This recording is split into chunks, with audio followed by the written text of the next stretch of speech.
Auntie, funeral procession. When we say funeral procession, for us in the civil rule, funeral procession, that is. But then when we say funeral procession, with the full military honors, what does it entail? What is it?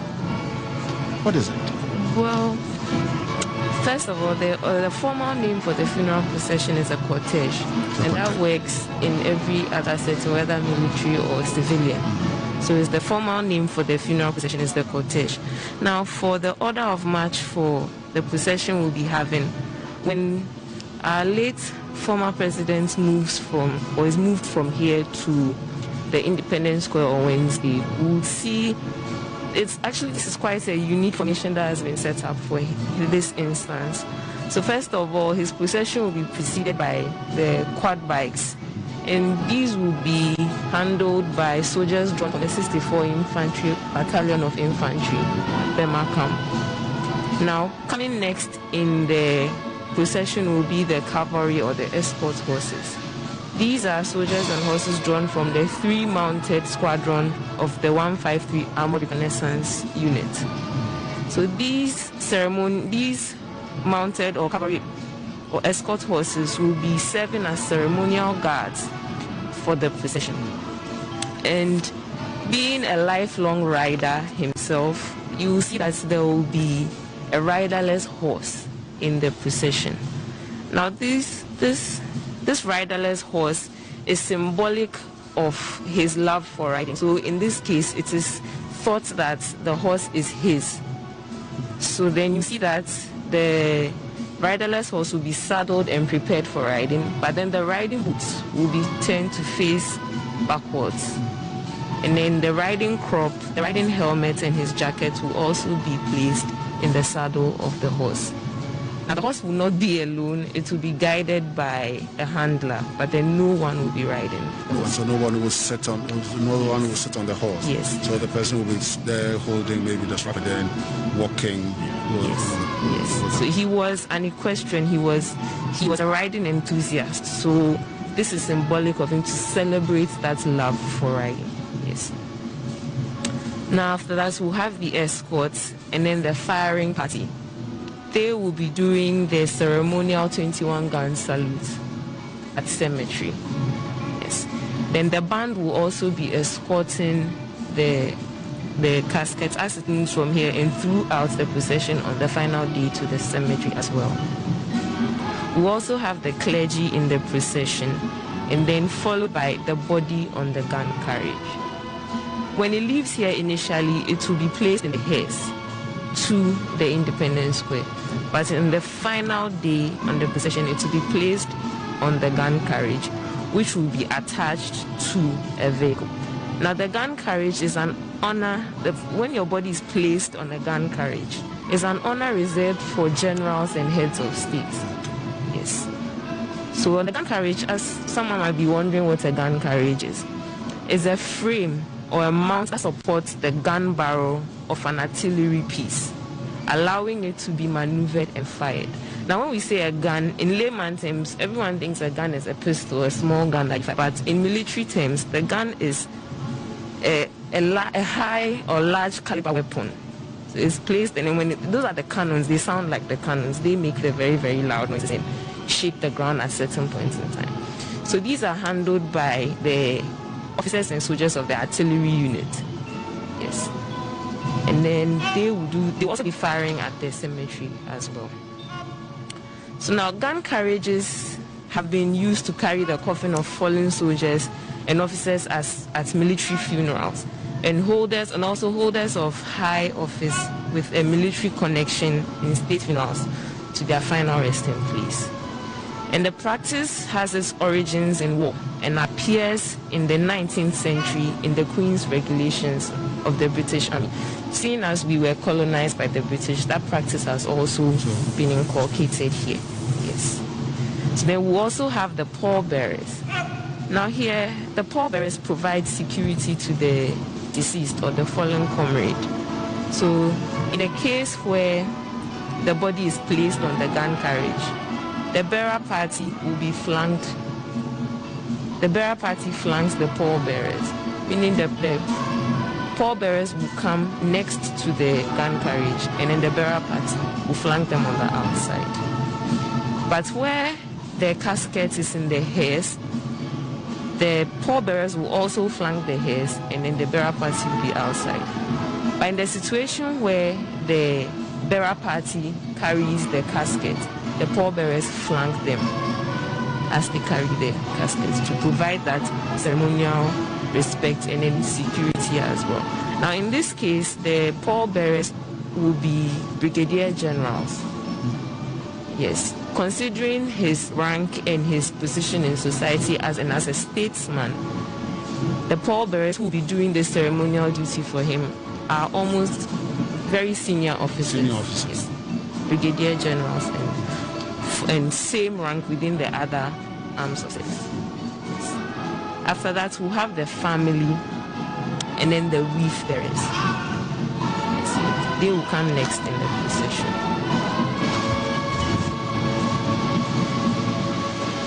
We'll see that, well, this is the procession that will be going along the streets, but when we get to the cemetery, other players will be added.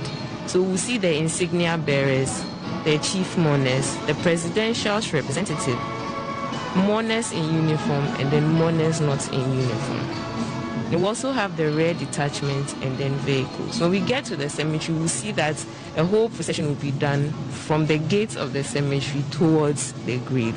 So it's a whole ceremony that is conducted to give the utmost respect to the fallen company. We're still at the Accra International Conference Center and at the funeral of former President John Rawlings, born 1947 and died 2020 at age 73.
We're still at the Accra International Conference Center where the funeral of the late President John Rawlings is ongoing.